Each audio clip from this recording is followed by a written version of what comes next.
Good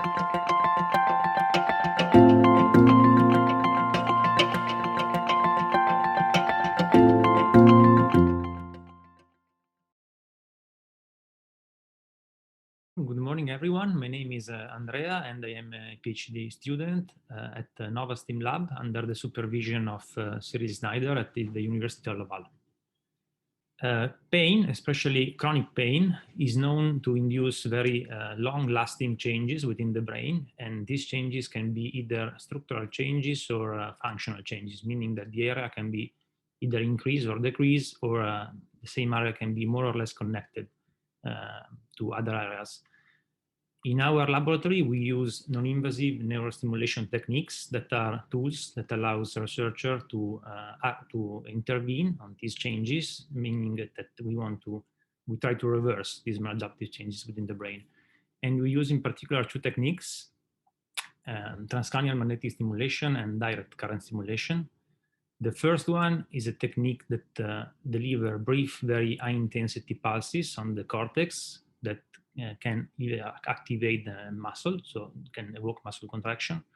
The second one is another technique which, by contrast, applies very low intensity current stimulation over larger areas. And in this case, it's not possible to activate the muscle, but this technique will influence the neural activity.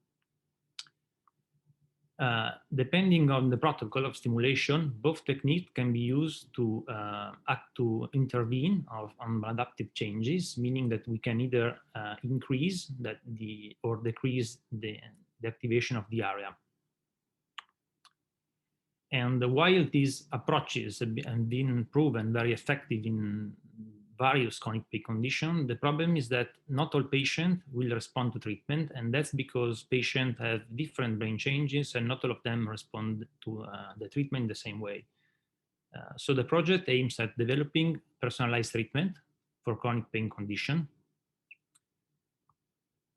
And to do that, we will recruit 4 populations of 4 chronic pain conditions, meaning that there are patients with chronic regional pain syndrome, chronic low back pain, fibromyalgia, and cancer pain, for a total of 60 patients. And we will test 2 interventions. We will test both approaches, TMS and TDCS. And we will collect a lot of data from this patient. We will have either a structural marker by collecting resonance imaging. Then we will also test connectivity, for example, with tractography, and we will also have some genetic data.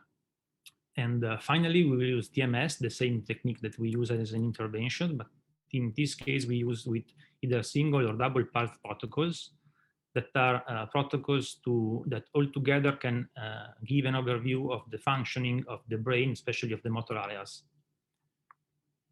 We will test this patient longitudinally, either with the baseline, and then we have an intervention, and we will follow them for 3 months after treatment. And all patients will undergo both treatment in a randomized order.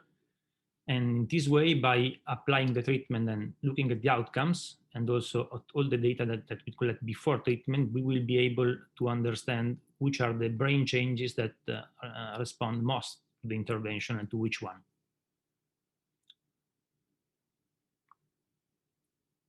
Thank you.